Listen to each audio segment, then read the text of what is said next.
I didn't see you there. How you doing today? You know, that was a nice little mandolin tune, but there's a lot of nice little mandolin tunes. And before I played the mandolin, I had a whole lot of different jobs in my life. And when I was going to college at the U of A back in the 70s, I got a job as a security guard at a hospital. In fact, it was Tucson General Hospital, but it's not there anymore. And I got a job as a security guard, and it was a kind of a strange job. You had to wear some slacks, a nice blue shirt that said security on it, and a badge, and you didn't have a gun or you didn't have any kind of weapon other than a big Kell flashlight that they said if you got in trouble you could maybe beat somebody with.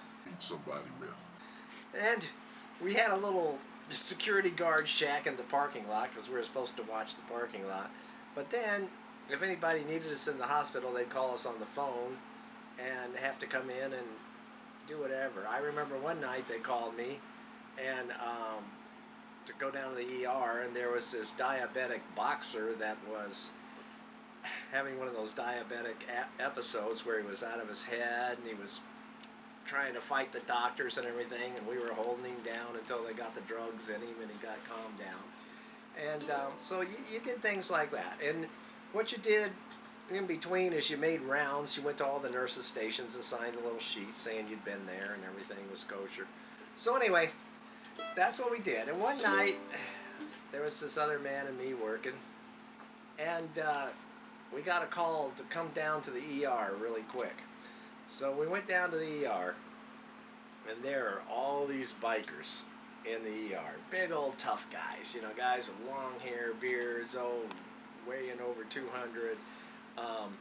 Their choppers are all parked outside, and they're sitting there yelling at the doctors saying, "You better fix my buddy or I'm gonna fix you." And the doctors were trying to do their job, but these guys were screaming and yelling at them and telling them all these things they were going to do if their buddy didn't make it.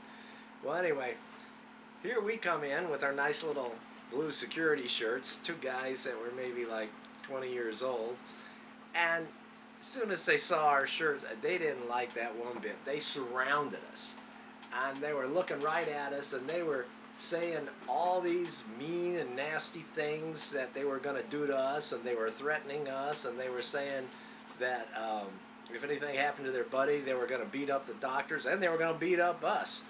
And so we stood there with our little security shirts and our flashlights, and these guys were all surrounding us in the ER.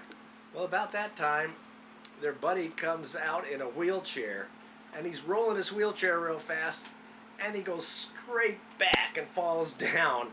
And he looks up and he goes, "These wheelchairs don't pop wheelies worth crap." And so we went over there and we picked up his wheelchair, and all these 45 bullets are coming out of his vest onto the floor and everything.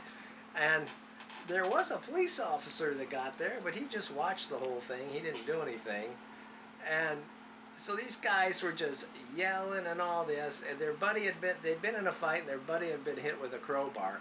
Well, when they found out he was going to be okay and the doctors were doing their job and everything, they lost interest in the two little 20-year-old security guards, and they went back out in the parking lot, and everything was copacetic, and they were out there talking and drinking beer and doing all those things.